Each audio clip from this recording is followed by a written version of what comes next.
Well, good morning and welcome to another episode of What's the Deal with Adam and Neil. Today we have a very special guest. It's our very own in-house youth pastor, Matt Schwenk. Matt Schwenk. He's here. Adam, we're not completely sure where he is. We have some ideas. Actually, he's right behind the camera. But today we're going to hang out with Matt and get to know some really interesting facts about his big brother Adam. Before Adam walked in the door, we said, hey, Adam's not here, so we can say whatever we want about him. And what better person to talk about him than his own brother, who's got the inside scoop that no other staff member here has. So later on, we're going to learn a little bit about Adam as a child. But for now, Matt, why don't you tell us a little bit about your weekend? Anything fun happen, interesting happen? Yeah, well, first of all, last time I was on, I didn't have a hat and I felt a little out of place. So I thought to bring this manly hat for a manly Monday. What's more manly than a dad, you know? So looks kind of like a safari hat. Yeah, I wore it in Africa. It was worth it. It kept the sun out of my eyes, allowed me to kind of be in tune with where I was at. That's fair. So kept the lions away. But I have a weekend update. All right.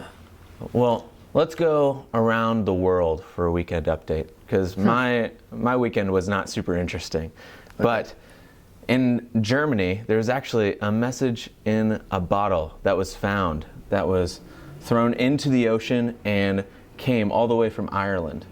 It was launched in Ireland, found in Germany? Yeah, and there was a message, it was scribbled on, they couldn't really read it, so what they did was they posted about it and they're like, does anyone know how to decipher this? And they found out it was from 2001, so an old bottle that took a long time to travel. What do you think it said? I don't even know what it said, it was just scribbles. So. If you were to write a message and put it in a bottle and launch it into the sea, what would it say? That's a great question. I'm going to put that same one on you, but for me, I would say, help. The money is, and then put ... and have it scribble out, so then everyone's looking where the money is. Yeah. They're going to be trying to decode that. They'll decode it. They'll be like, it's millions of dollars. You don't know. Yeah. So, yeah. Nice. What about you? What would you put in it? I would say, this is an easy one. I haven't even thought about it, but I just know without a doubt. I would say, my name is Neil Lamb. I come from the year 1625, and I just discovered a new species of dog. That's all I would say. Yeah. Wow. So, and then somebody would find it, and it would be like, oh my goodness. Like, this thing is ancient. 1600s? Yeah. It's on like a composition notebook paper. You would be like the new Charles Darwin, but for dogs. Yeah. Discovering all species. Yeah. So that'd be crazy. Yeah. No? Are you gonna sign it, or are you gonna put a random name on it?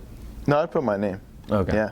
Yeah. I found out the other day that there are only 2 Neil Lambs spelled my way in the world. What do they do? Do you know who they are? Well, I'm one of them. Okay, then who's the other? I don't know. Some random guy. I have a Matt Schwenk that's in the world, but he has a website and he's like an artist or something. So I don't really know too much about him other than all his stuff's everywhere. But now my name's popping up in my picture. So it sounds like an artist name.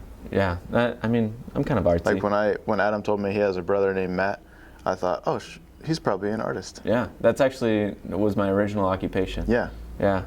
I believe it. Did art of various types. Switch to youth pastoring. Yeah, I mean, they said it was more stable, it paid more. Yeah. That's a lie. What else did you do this weekend? Like you personally. So we heard about the message in the bottle around the world. Did you do anything personally? So for me, I actually started working out this weekend. Okay. Lifting those 20s? No, I just trying to do push-ups and a couple sit-ups. Nice. And I got winded, so then I decided to go for a jog. And when I went for a jog, I made it around the neighborhood and instead chose to do a slight walk. But later on, Lauren actually had started to work out. She's about a month ahead of me, so she was challenging my manliness by, she was much less winded than I was doing everything that we were doing. That's fair. But that poses the question, have you ever worked out, or do you work out now, or kind of what's your routine? I'm a workouter. So we have a personal gym in our basement, And I do this program through, it's a company called Mountain Ops. I actually have their hat on. It's a company that focuses on kind of like health and I want to say health and wellness, but that makes it sound like holistic. So it's kind of like your overall like health, like physical health in relation to the outdoors. So it sounds like it's a company right up my alley.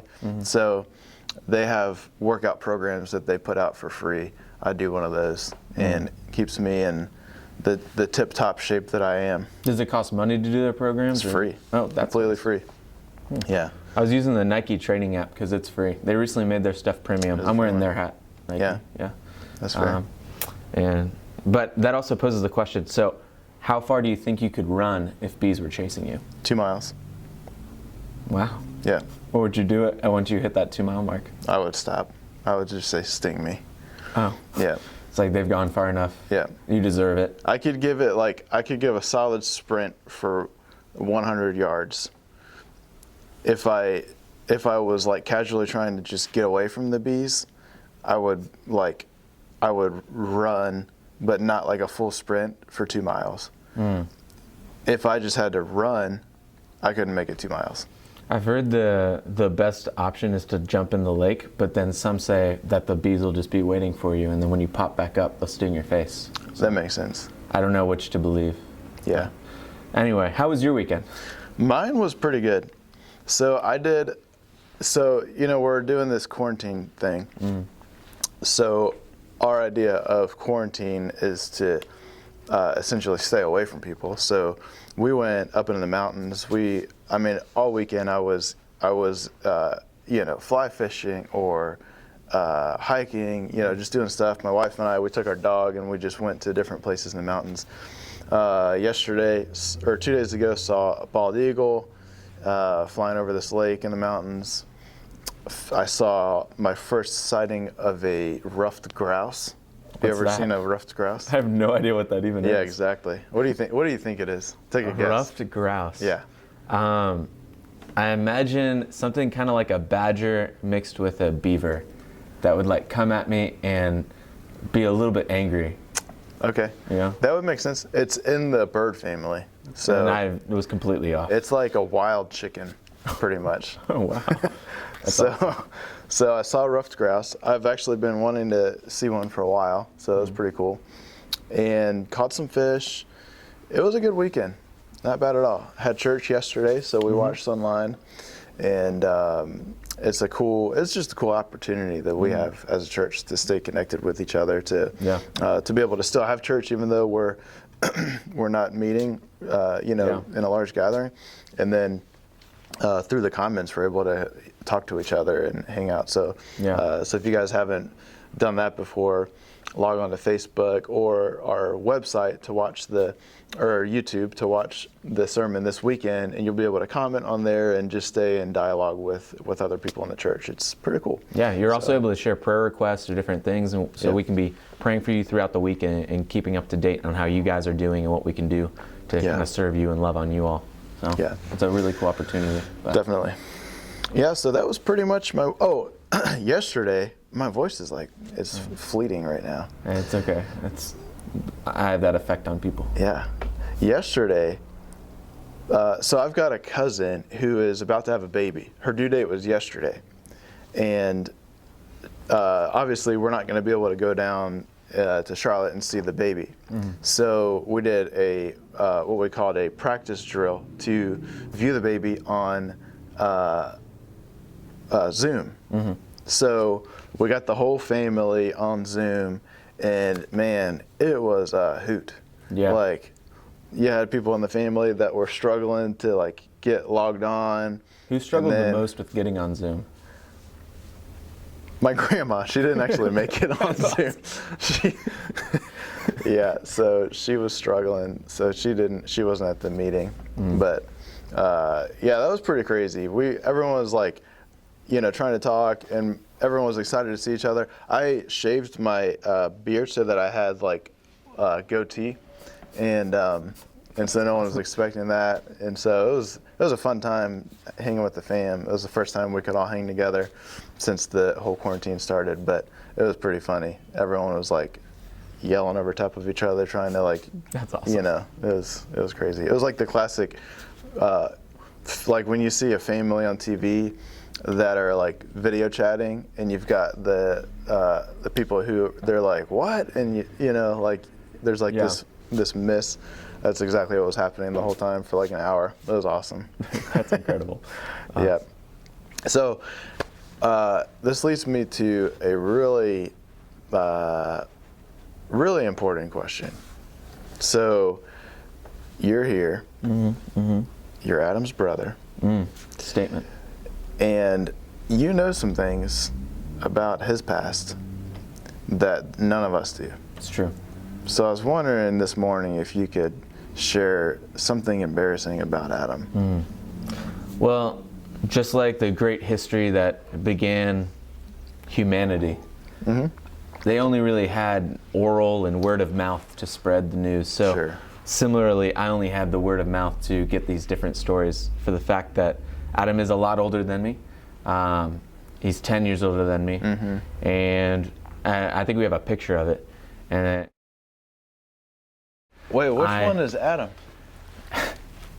He is the one that's a brace face. What? He's got the braces. He's got on the far left. I don't know my lefts and rights, fun fact. So you don't know your lefts and rights? Yeah, so I think that it would probably be like my left. We need to work on this after the show. He's going that way. All I know is I'm in the center, so that's all that matters. That is hilarious. And I was wearing Aeropostale at the time, so you could tell it was early 2000s, or I'm just out of date. That's your pastor right there, ladies and gentlemen. So I only have these stories that are kind of word of mouth, what my mom would tell us, or whenever we're around the dinner table, and my mom likes to like tell stories and remember each of us and what we've done. So she'll always be laughing about something. And so this like happened, but like details could be be skewed, but I think I got everything pretty normal. Adam's here, and if he doesn't like it, we don't know what will happen. Yeah, he might throw something at me. I don't know. We'll find out. But I have two ones that stuck out, and I'll leave the second one, or the better one, for the second. But the first one, I remember my mom always talked about when Adam was like very young. I'm assuming 2 and younger, so I don't really know, but I'm assuming. He would go around the house and be crawling around, and he would cut all these drapes and random things, and he'd take scissors and he'd like cut things. So she would like randomly walk into a room and be like, why is there a hole in this brand new curtain? Oh my goodness. And then he'd be like, and she'd be like, I don't know what's going on. He's just going around cutting everything. That's awful. I can like I can now say I'm a homeowner, and as a homeowner, I've been, every time I spend money on something, it's like, something else. I feel like it would be the worst. Yeah, it's like we've had a house for almost like over a half a year now, and have not bought drapes because they're too expensive. And you have cats and stuff, so like I always imagine cats jumping on them and like clawing down them. So what that all cats do it. It's true. So I can't imagine if I've spent money on my drapes finally, and then my kid cuts them. Yeah, that would be the worst. So that was one that I always heard. And the second, I want you to picture this. So imagine we have a laundry room, and my mom walks in the laundry room. She's going to do laundry as normal. She's a homemaker, so a wonderful lady. She loves the Lord. She loves serving us. And so she'd walk in, do the laundry, and she's throwing all the laundry in the different, wherever it needs to go. And she smells something. She's like, it smells gross. Like, what's that smell? And then she walks out and she grabs my dad. And she's like, Sam, get in here. And then my dad walks in, and my dad breathes in. He's like, them boys are peeing down the drain. And then I love that that's his first reaction. So he smells and goes, them boys are peeing down the drain. So she's like, what are you talking about? He's like, they're peeing down the laundry drain, because there's a drain in the laundry room. I also love how quickly he discovered that. It's like he's done it before. He knows. Like he knows didn't how even men work. Yeah, so. like he walked in, smelled pee, and just immediately knew That they were peeing down the drain. Like they're peeing down the laundry drain. And so he then goes up to them, and this part I'm foggy on. I only know the story for Nate's side. That's our other brother. Oh, okay. But for Adam, I'm assuming he kind of just was like, no, I didn't do that. Like, I'm too good for that. He's probably like 8 at the time, so it's not like he's like 20. That'd be a little weird. But so he's like 8.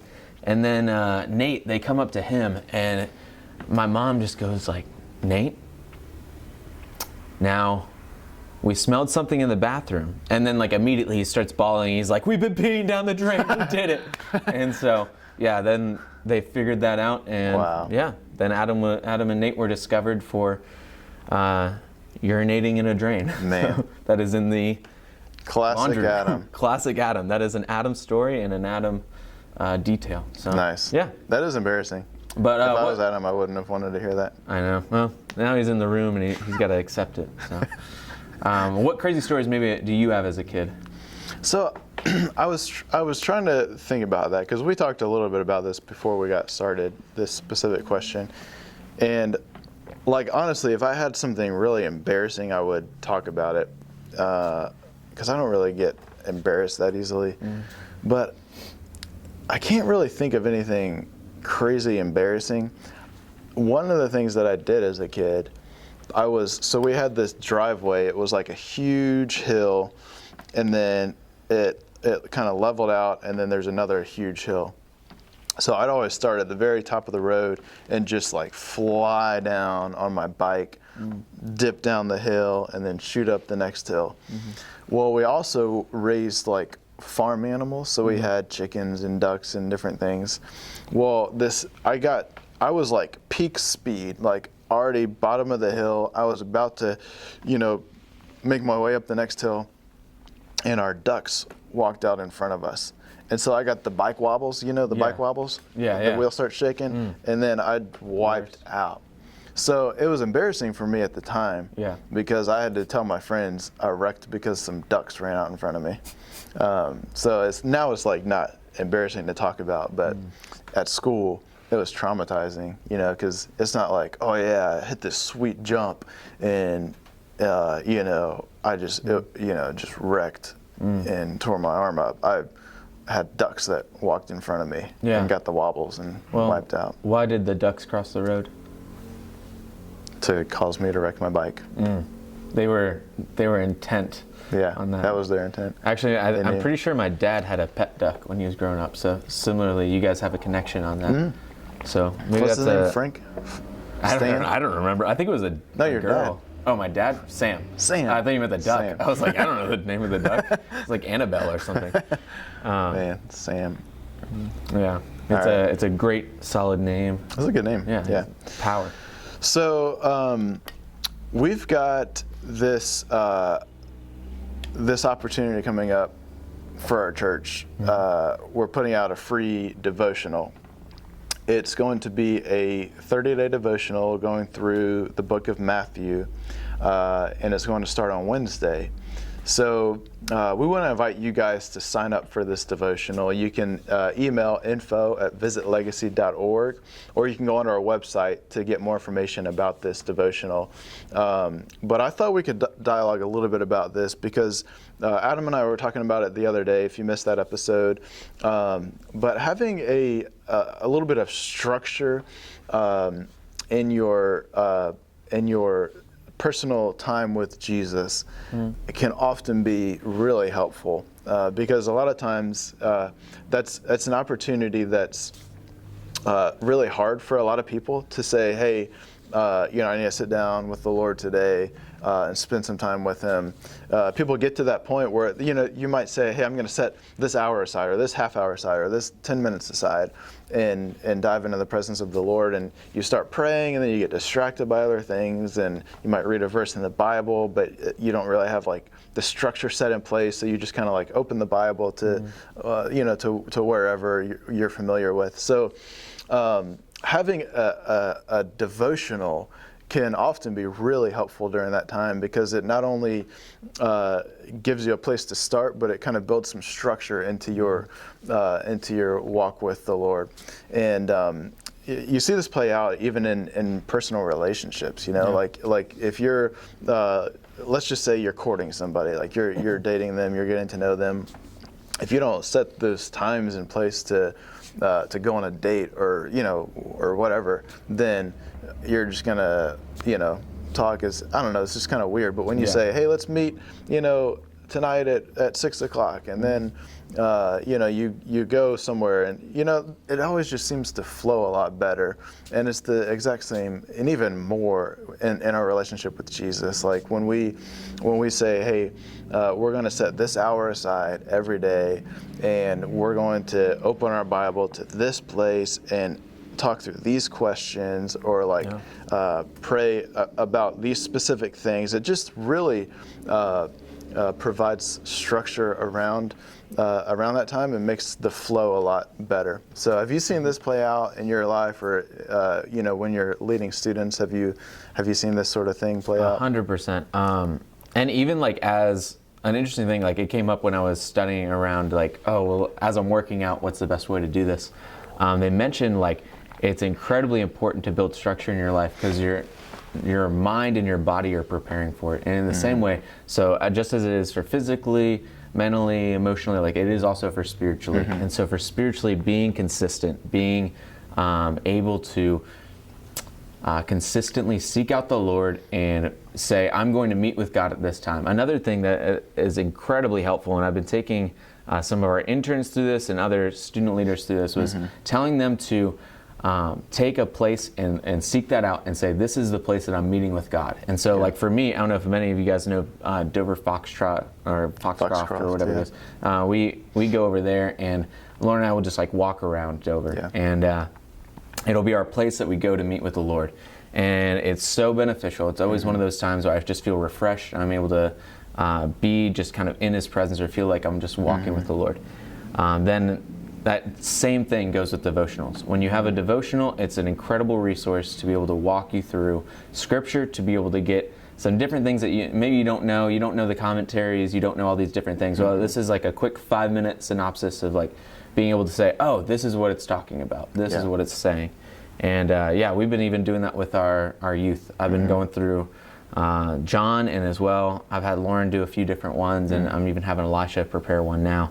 But those devotionals are so helpful to be able to just guide you and help give you some structure to what you're going to study. So they're definitely useful, and honestly, especially if you don't know where to go, they're almost imperative to kind of help you, because otherwise you don't want to just go into it and read and be like, I don't know what to do with this now. Like it gives you an application, it gives you a reason to read, and it's only like 5 minutes. So like everyone, especially now, we all have time. It's only 5 minutes. Take that 5 minutes to build up and take that structure. Definitely. Yeah, if nothing else, it gives you kind of a starting place to, sit down with the Lord, open Matthew, walk through this devotional, and then it kind of just like gets your time going. Because I know for me, if I, like I was just talking about, if I sit down and just say, all right, I'm starting my time with the Lord, and don't really have structure in place, like sure I can navigate some things, but whenever the seasons where I've had more of a structure in place, it's just flowed way better. I feel like I've been able to hear from the Lord a lot better, and it just seems more fruitful for me. So you're definitely able to take more from it and apply it directly. Like that's kind of the huge thing, is that a lot of times, at least when I was growing up, it was so, like honestly, only this year, finally after, and I'm like a ministry student, only this year am I able to like read through something and be like, this is what it means, and I actually understand it. I know how to study Scripture. Like I've been doing that with 1 Corinthians, walking through it, reading a whole chapter at a time, and it's so much more helpful, filling, and allows you just kind of feel refreshed. So Definitely. Cool. I was thinking we could open up the book of Matthew really quick in our last few minutes here, and look at the first part of chapter 1, and this will kind of set the tone for like where this devotional is going to take us. So let's start in Matthew chapter 1, starting in verse 1. Okay. I'm just gonna read through a few of these verses, and then this will kind of set the tone for where the devotion's gonna go. So, actually, do you want to start reading? Yeah. How far do you want me to go? Just the first couple? Yeah, like through verse 11. Okay. The book of the genealogy of Jesus Christ, the son of David, the son of Abraham. Abraham was the father of Isaac, and Isaac the father of Jacob, and Jacob the father of Judah and his brothers. And Judah the father of Perez, and Zerah by Tamar, and Perez by... Actually, skip down to verse 6. I forgot how that was in there. I was like, I got this. This is a bunch of names. You can read it. And Jesse the father of David the king. And David was the father of Solomon by the wife of Uriah, and Solomon the father of Rehoboam, and Rehoboam... Verse 12. Skip to verse 12. Okay. No, hold on. Skip to verse 17. Okay. And then we'll start in verse 18 and read a little bit. All right. So all the generations from Abraham to David were 14 generations, and from David to the deportation to Babylon, 14 generations, and from the deportation to Babylon to the Christ, 14 generations. So the verses before that is kind of like setting up all these different generations, and then we jump into the birth of Jesus. And so you read just a few of those verses through like verse 18 through 22. Okay. Now the birth of Jesus Christ took place in this way. When his mother Mary had been betrothed to Joseph, before they came together, she was found to be with child from the Holy Spirit. And her husband Joseph, being a just man and unwilling to put her to shame, resolved to divorce her quietly. But as he considered these things, behold, an angel of the Lord appeared to him in a dream, saying, Joseph, son of David, do not fear to take Mary as your wife, for that which is conceived in her is from the Holy Spirit. She will bear a son, and you shall call his name Jesus, for he will save his people from their sins. That's good right there. So, sorry, I was kind of jumping around there, but that kind of like sets the tone. Like we see this, like we see the generations, right, of Abraham, and then we see the Son, the Savior of all, born from these generations, and then we obviously know the story. We're about to go into Easter and talk more about this, about how the Savior, born of a virgin, like fully God, fully man. I mean, that's just the beginning of a book that just talks about so many like mysteries of Christ, so many excellencies of Christ. Like it sets the tone for a book that is just. I mean, we see Matthew, Mark, Luke, and John, right? Like the Synoptic Gospels. We see kind of a lot of the stories repeated in those Gospels, but the whole idea behind the overall content of what we read in each of these books is just like profound. And it's like when I do my devotionals, I typically I think I've bounced between the synoptics quite a bit, and then I've gone into Acts. I bounce around the New Testament in different ways, but bringing it back to the Synoptic Gospels for me always just like it like resets the tone for in my walk with Christ. Like I don't know how to describe what I'm saying, but I just love diving into starting with the birth of Christ and just like looking at his story play out. It's so cool. Yeah, and I think that's an important way to look at it too, because it should be whenever we hear the gospel or that we see the gospel, it's like this is the greatest story man has ever experienced. Yeah, and it can't even be conceived by man, and we only do our best to like almost regurgitate it in some way of like making some other story that's similar to it, but like it cannot be expressed because it's just so powerful and so true and beautiful. And so being able to see that in the Gospel of Matthew, I'm excited to walk through it because I think that will be a great starting place for those that maybe haven't walked through it before, and then also for those who have walked through it, like now build upon that, use that time, use that like the different things that we're going to learn, it should always be refreshing. It should always be something that is, man, I am so impressed by this. And if it's not, like, I mean, that can be okay. Sometimes we can go into it and be a little bit like, oh, like I've already read through this a few times, but like I would challenge them, like, look at it with new eyes. Like, look at it and almost as if it's for the first time reading it, understanding the beauty of that. And then you'll also be able to find like different things. So like even when we read all those names, sometimes that's the part that a lot of people skip over because it's it's just a list of names. But that is so cool to see because you get to see the exact picture of how it led to Christ and how the Lord like ordained that whole moment. He brought it to there, and it's just beautiful. And it's like it's so cool to see. It's not just a list of names. Like there is purpose and beauty behind that. So, that's good. Yeah, so again, you can go to our website to get signed up for that, or you can email info@visitlegacy.org, and we'd love to get that in your hands. So let's wrap up.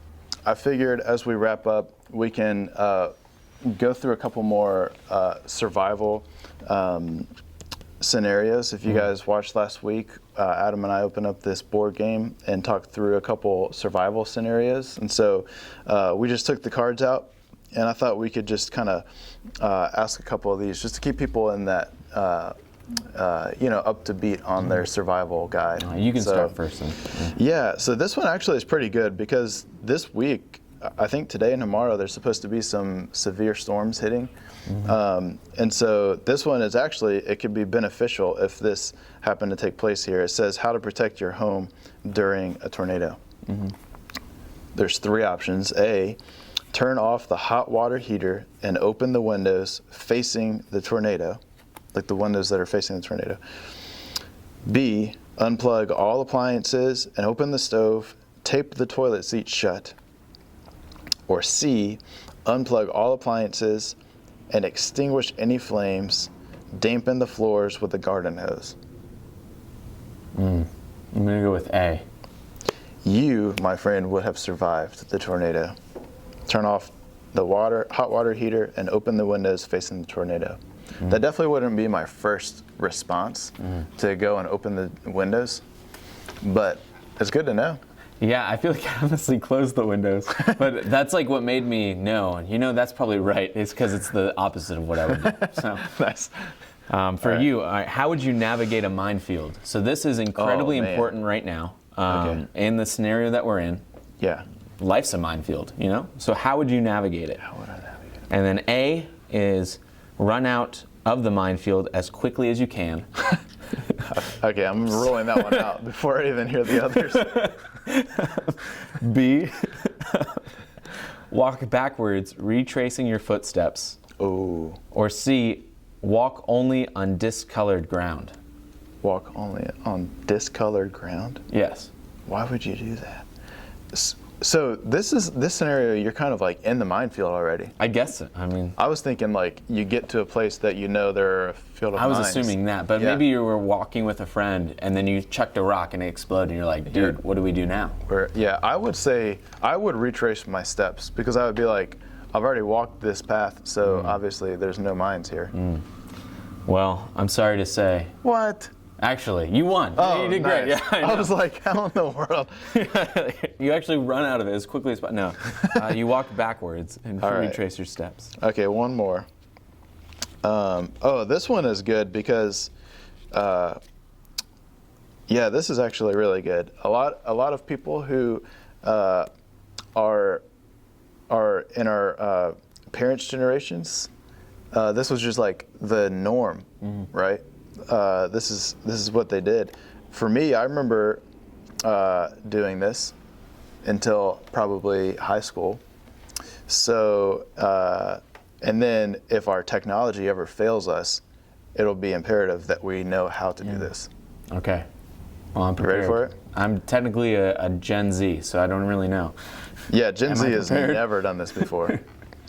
How to read color on a map. Ooh. All right, I ready? actually don't know. You ready? A, the color red identifies prominent man-made features such as roads.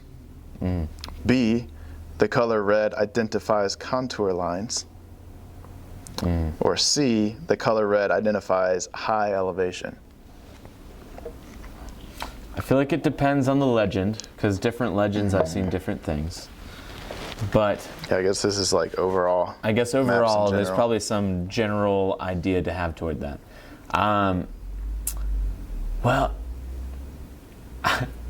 this is going to be probably wrong, but I would say probably A. It describes man-made features. You would have made it to your destination. Perfect. Yep.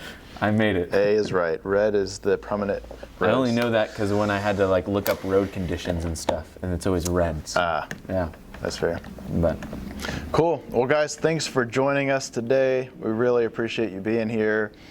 Don't forget to tune in tomorrow morning, 9:30. Adam and I will be back. We're going to be having Taco Tuesday, where we put together contents. We have no idea what's going to be in there, but if you guys comment below on what you want us to eat in our tacos tomorrow, we may make that happen. So thanks for joining us. Thanks, Matt. I'm Matt. I'm Neil. We'll see you next time.